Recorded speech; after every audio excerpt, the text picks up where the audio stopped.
Good morning আমি doctor Sheikh Sekendar Ali general and laparoscopic surgeon practice করি আরামবাগে।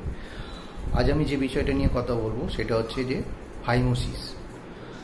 ফাইমোসিস এমন একটা কন্ডিশন যেখানে tight foreskin can not be pull back over the head of the penis.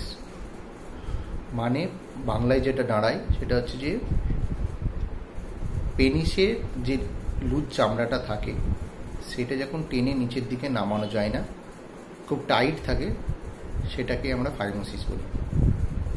কী করে বুঝবেন যে বাচ্চার বা ইভেন অ্যাডাল্ট পেশেন্টেরও ফাইমোসিস হয়েছে?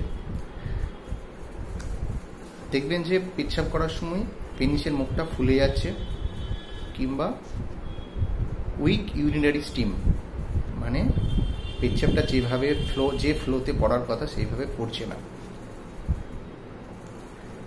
মায়েরা সাধারণত এই দুটো কমপ্লেনই করে বাচ্চাদের ক্ষেত্রে। ট্রিটমেন্ট হচ্ছে যে মেডিকেল অ্যান্ড সার্জিক্যাল।